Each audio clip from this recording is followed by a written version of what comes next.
സുന്നികൾക്കിടയിലുള്ളത് സംഘടനാപരമായ ഭിന്നതയാണ്. അതേസമയത്ത് നയപരമായ ഭിന്നതയാണ്. മുജാഹിദുകൾക്കിടയിൽ ആശയപരമായ ഭിന്നതയാണ്. സുന്നികൾക്കിടയിലുള്ളത് സംഘടനാപരമായ ഭിന്നതയാണ്. അതേസമയത്ത് നയപരമായ ഭിന്നതയാണ്. മുജാഹിദുകൾക്കിടയിൽ ആശയപരമായ ഭിന്നതയാണ്.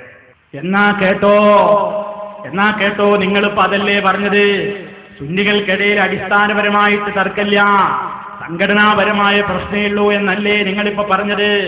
എന്നാ പഠിച്ചോ, നിങ്ങളത് ഇവിടത്തേക്ക് വേണ്ടി തയ്യാറാക്കിയ ഒരു വാചകമാണെന്ന് ഞങ്ങൾക്കറിയാം. കാരണം ഇതാ, നിങ്ങളുടെ KP ഹംസ മുസ്ലിയാര്, ചിത്താരി ഹംസ മുസ്ലിയാര് പറയുന്നത് എന്താണ്? സമസ്തയിലെ പിളർപ്പ് അടിസ്ഥാനപരമല്ല എന്ന് ചിലര് പറയുന്നുണ്ട്. അത് തെറ്റാണ്. പിളർപ്പ് അടിസ്ഥാനപരം തന്നെ. പിളർപ്പ് അടിസ്ഥാനപരം തന്നെയാണ്. അങ്ങനെ ധാരാളം നിങ്ങൾ എഴുതിയിട്ടുണ്ട്. ഇനി പ്രിയപ്പെട്ടവരെ, നിങ്ങൾ തമ്മിലുള്ള പിളർപ്പ് അടിസ്ഥാനപരമാണോ അതോ ആശയത്തിൽ തന്നെ നിങ്ങൾ രണ്ടും രണ്ടാണോ എന്ന് നിങ്ങൾ പറഞ്ഞതുകൊണ്ട് ഇനി അതൊന്ന് പഠിപ്പിച്ചേ പോകാൻ പറ്റുകയുള്ളൂ. അതുകൊണ്ട് അതൊന്ന് കേൾപ്പിക്കൊണ്ടു. ആദ്യം വരട്ടെ, നിങ്ങളുടെയൊക്കെ പള്ളികളെ സംബന്ധിച്ച്, നിങ്ങളുടെ പള്ളിയെ സംബന്ധിച്ച് അപ്പുറത്തുള്ള ഖാസിമി എന്താ പറയുന്നതെന്ന് കേട്ടോളൂ. ഈ പരിപാടികൾക്ക് അഭയം കൊടുക്കാൻ ഒരു മുസൽമാന് സാധ്യമല്ല.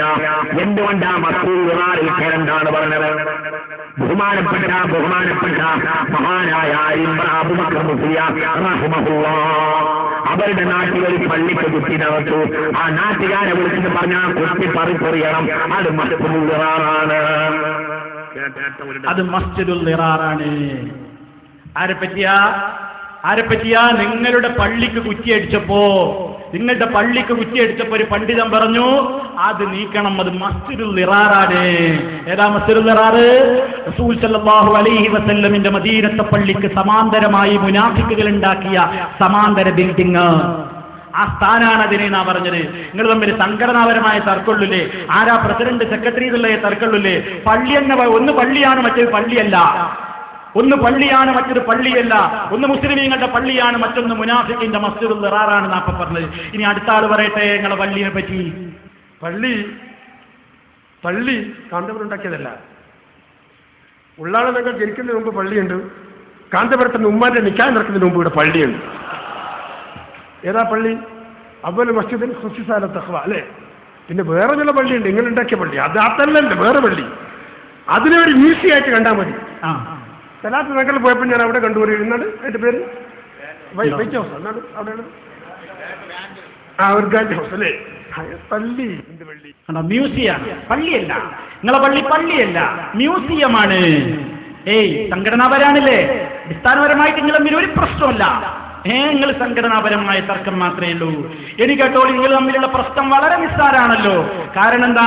ചെറുശ്ശേരി ജൈനുദ്ദീൻ മുസ്ലിയാർ പറയട്ടെ, ഉള്ളാളിത്തങ്ങൾ പറയട്ടെ, ഉള്ളാളിത്തങ്ങൾ എന്താണ് ഇപ്പുറത്തെ സമസ്തയിലെ നേതാക്കളെ കുറിച്ച് പറഞ്ഞതെന്ന് ചെറുശ്ശേരി ജൈനുദ്ദീൻ മുസ്ലിയാർ അപ്പുറത്തെ സമസ്തയുടെ ജനറൽ സെക്രട്ടറി ഒന്ന് പറയട്ടെ. നിങ്ങൾ തമ്മിലുള്ള പ്രശ്നം എവിടം വരെയാണ് എന്നൊന്ന് കേട്ടോളി. ഇവരെ നേതാവ് ബഹുമാനപ്പെട്ട കണ്ണിയത്തിന്റെ ശിഷ്യൻ തങ്ങൾ, അയാളൊരു ദുസ്വഭാവം മനസ്സിലാക്കാൻ വേണ്ടി പറയാം. ഒക്കെ കണ്ണിയത്തിന്റെ ആ ദുഴയിൽപ്പെട്ട ഊപ്പാണത്. വിഭാഗത്തിൽപ്പെട്ട ഏതെങ്കിലും ഒരാൾ മരിച്ചാൽ അപ്പം പിന്നെ അടുത്ത് വരുന്ന യോഗത്തിൽ ഇയാൾ പറഞ്ഞത്, ഉദാഹരണം മാനു മുസ്ലിയാർ ചത്തു, ഞാനുണ്ട്. നാട്ടിക മുസ്ലിയാർ വേണം നാട്ടിൽ പോയോ ചത്തുപോയി. ഇതാ പ്രസംഗിക്കുന്നത് ഒരു പ്രസ്ഥാനത്തിന്റെ നേതാവ്. ഒരു മരിച്ചുപോയ മനുഷ്യനെ പറ്റി നിങ്ങൾ ആരെങ്കിലും നാടന്മാരായ ആളുകൾ പറയത്, അവൻ മരിച്ചു പോകേണ്ട ആരും വലുമായിട്ട് അവൻ പൊയിഞ്ഞോൻ്റെ ഇതിലെ കൊള്ളാന്നല്ലേ അല്പം തന്നെയുള്ള ആളുകൾക്കുള്ളൂ. ഇയാൾ പറയുന്നത് മാനു ചത്തു. കണ്ടോ? അടുത്ത് KT മാണി മുസ്ലിയാരി സമസ്തന്റെ ഒരു സമ്മേളനത്തിന്റെ യോഗത്തിൽ വെച്ച് വേദന ഉണ്ടായിട്ട് അദ്ദേഹം മരിച്ചു. ആ സംഭവത്തെ പറ്റിയിട്ട് ഉള്ളാൾ തങ്ങൾ എന്താ പറഞ്ഞത്? മാനു ചത്തു. ഞാൻ പറഞ്ഞതാ. സാധാരണക്കാർ പറയാം ചത്തു, മാനു ചത്തു. നാട്ടിൽ പോയി ചത്തു. നാട്ടിക മൂസ മുസ്ലിയാർ കുറെ കാലമായി മരിച്ചിട്ട് അയാളെ പറ്റി അങ്ങനെ പറഞ്ഞു. എന്താ നിങ്ങളുടെ സംസ്കാരം? നിങ്ങൾ തമ്മിൽ അടിസ്ഥാനപരമായിട്ട് ഒരു പ്രശ്നമില്ല അല്ലേ? സംഘടനാപരമായ കാര്യങ്ങളാണല്ലേ നിങ്ങൾ പറയിപ്പിച്ചിട്ടാണ് ഇതൊക്കെ ഇടുന്നത്. നിങ്ങൾ പറയിപ്പിച്ചിട്ടാണ്.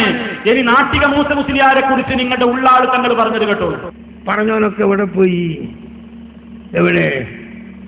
ഒരു നാട്ടിക മൂസ എന്ന് പറഞ്ഞു വല്ലാതെ മംഗലാപുരത്ത് വന്ന് പറഞ്ഞു. ഓന് മരിച്ചു നോക്കുമ്പോൾ ഓൻ്റെ വലിയ ശിഷ്യനുണ്ടായി പോയി വന്നതിന് ഓൻ്റെ നാവില്ല. കാരണം ഇവന്റെ നാവേ ഇല്ല. മരിക്കുമ്പോൾ അവന്റെ നാവ് ചുരുണ്ടു പോയിരിക്കുന്നു. ഇത് ഞാൻ പറയല്ല, ഇങ്ങനത്തെ എത്ര സംഭവങ്ങൾ. പറഞ്ഞവനൊക്കെ എവിടെ പോയി? കേട്ടില്ലേ? ആവർത്തിക്കേണ്ടതില്ലല്ലോ. നാട്ടിക മൂസാറിന്റെ ഒരു ചങ്ങായി ഉണ്ടായിരുന്നു, മരിച്ചു നോക്കുമ്പോ നാവില്ല. നാവ് ചുരുണ്ടിട്ടാ പോയത്. നോക്കണം, ഒരാൾ മരിച്ചുപോയി അയാളെ വിടൂല. ഇവരുടെ സംസ്കാരമാണ് നേതാവായി പറയുന്നത്. നേതാവ് ഒരു സാധാരണ എട്ടണ മെമ്പറൊന്നുമല്ല, നിങ്ങളുടെ അങ്ങേ തല നേതാവാ പറയുന്നത്. എന്താ നിങ്ങളൊക്കെ തങ്ങള് എന്ന് പറഞ്ഞ് നടക്കുന്നില്ലേ? തങ്ങളെ, നാട്ടികയുടെ ഭാഷയിൽ പൊന്നു തങ്ങളെ. നിങ്ങൾ എന്താ നിങ്ങളുടെ സംസ്കാരം? ഇനിയിപ്പോ പേരോടിനെ ചില കാര്യങ്ങൾ അക്കമിട്ട് പഠിപ്പിക്കേണ്ട ഒരു ആവശ്യമുണ്ട്. പോയിന്റ് ആയിട്ട് എന്താ, ഞങ്ങൾ തമ്മിൽ ഒരു പ്രശ്നമല്ല എന്നല്ലേ എന്നാ ചെറുശ്ശേരി നിങ്ങൾക്ക് പറഞ്ഞുതരാം. ചിലർ പറയുന്നത് എന്താ നിങ്ങൾ തമ്മിൽ പ്രശ്നം? അങ്ങനെ ഒരു പ്രശ്നമൊന്നുമല്ലല്ലോ. നിങ്ങൾ തമ്മിലുള്ള പ്രശ്നങ്ങൾ ആശയത്തിൽ തന്നെയാണ്, കേവലം സംഘടനാപരമല്ല എന്ന് ചെറുശ്ശേരി നിങ്ങൾക്കൊരു ക്ലാസ് എടുത്തു തരുന്നുണ്ട്, കേട്ടോളൂ. പിന്നെ ഒരു തെറ്റിദ്ധാരണകൾ, എത്ര പെങ്ങൾ തമ്മിൽ വ്യത്യാസമോ ക്ഷേമമുള്ള 3-4 നേരം പറയാഞ്ഞാല് ഈ ചോദ്യം ബാക്കിയാവുമല്ലോ. എത്ര പെങ്ങൾ തമ്മിലുള്ള വ്യത്യാസം? പിന്നെ നിങ്ങൾക്കാണ് ഒന്നായിക്കൂടെ? ഒരു വ്യത്യാസം പറയുമ്പോൾ പറയേണ്ടി വരുമല്ലോ. പിന്നെ ഈ ഉൾപ്പെടുകയായിട്ട് കാര്യമില്ല. ഷംസുൽ ഉലമ റാഫുറ എന്ന് പറഞ്ഞു ഇപ്പം നേതാക്കന്മാർ, ഞങ്ങൾ പറഞ്ഞില്ല. ഷംസുൽ ഉലമ വമ്പിച്ച മഹാപണ്ഡിതനും വിലായത്തുള്ള ഒലിജുമാണെന്ന് ഞങ്ങൾ വിശ്വസിക്കുന്നത്. മംഗലാപുരത്തിൽ വെച്ച് ഇതിനെ ഗണ്ണിച്ചു. റാഫുറ എന്ന് പറഞ്ഞാൽ 8 ലക്ഷം ആളുകളാണ് മംഗലാപുരം ആ സ്ഥലത്ത്. ഷംസുൽ ഉലമ എങ്ങനെ പറഞ്ഞോ ആ ദേശത്തിന് വേണ്ടി അവിടെ അന്ന് കൂടിയ ആൾ. അത്രയധികം ആ ഗ്രൗണ്ടിൽ ജനം മുമ്പ് കൂടിയില്ല എന്ന് അവിടുത്തെ ആളുകൾ പറഞ്ഞു. അത് ഞങ്ങൾ പറഞ്ഞില്ല. ഷംസുൽ ഉലമ റാഫുറാണ്. അത് നിങ്ങൾ കേട്ടിട്ടില്ലേ? കണ്ണിയത്ത് അഹമ്മദ് മുസ്ലിയാൻ അത്തും പുത്തുമാണ് ഞങ്ങൾ പറഞ്ഞില്ലത്. അത് മുജാബുദ്ദായ ഒരു മഹാനാന്നാണ് പറഞ്ഞത്. ഇന്നിവിടെ നടപ്പിലുള്ള സകല മുസഹഫുകളും റസൂൽ ഉസ്മാനിയ, ഇന്ന് സാധാരണ നമ്മളെ വരയിലൊക്കെ നടക്കുന്ന ഖുർആനുണ്ടല്ലോ, അത് റസൂൽ ഉസ്മാനിയല്ല.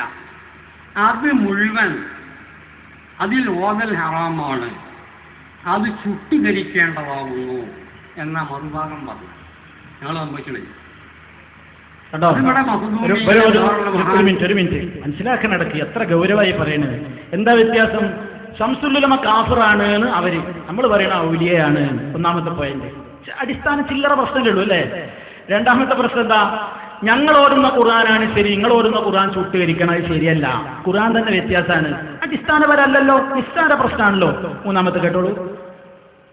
അതിവിടെ മഹദൂമികളെയും വേറുള്ള മഹാന്മാരെയും കാലത്ത് വളരെയധികം ഓരി ഉപയോഗിച്ച് വന്നിരുന്ന റസൂൽ ഉസ്മാനി അല്ലെങ്കിലും അംഗീകരിച്ച് പോകുന്നതാണ്.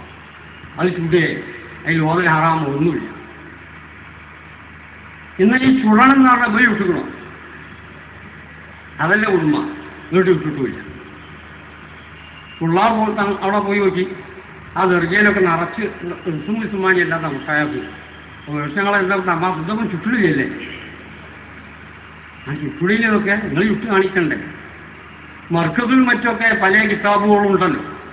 റാസിയുണ്ട്, ലൈലാവിയുണ്ട്, അതുപോലെ ഇബ്നു കസീറുണ്ട്, എല്ലായിടത്തും ഉണ്ട്. എന്നാൽ ഇതിൽ വലിയലും ഉണ്ട്. അതൊക്കെ റസൂൽ ഉസ്മാനിയല്ല, മറ്റേ റസുമാ. ഇതുകൊണ്ട് ചുറ്റില്ല, എന്തേ ചുറ്റില്ല? അപ്പൊ ഇങ്ങനെയുള്ള റസൂൽ ഉസ്മാനി അല്ലാത്ത മുസാബ് ധരിക്കണം. അതിൽ ഓതിൽ തെറ്റാണ്, ഞങ്ങൾക്ക് വാദമില്ല. മുജാഹിദിന്റെ പേരിൽ മയ്യത്ത് നിസ്കരിക്കരുത്, ഇത് അങ്ങേപ്പുറത്ത് നിസ്കരിച്ചു. അത് രണ്ടും കൂടിയപ്പം പറഞ്ഞത്. നാദാപുരം ഭാഗത്ത് പോയിട്ട് മുജാഹിദിന്റെ മയ്യത്ത് നിസ്കരിച്ചു. പല ആളുകളും പറഞ്ഞത് മുജാഹിദിന്റെ മയ്യത്താണ് എന്ന് പല നേതാവിനോട്. പേരോടിനെ പറ്റി മൂപ്പര് നിസ്കരിക്കാതെ നമ്മുടെ നിസ്കരിക്കും ചെയ്തിട്ടുണ്ട്. നാദാപുരത്തേക്ക് അറിയുകയും ചെയ്യാം. അത് മൂപ്പര് പറഞ്ഞു എന്ന് പറയുന്നു. വേറെ അപ്പുറത്തെ സമസ്തക്കാർ ചോദിച്ചത് പറഞ്ഞത് ഞാൻ 3-ാമത്തെ സഫിലാണ് നിന്നത്. അത് ശരി,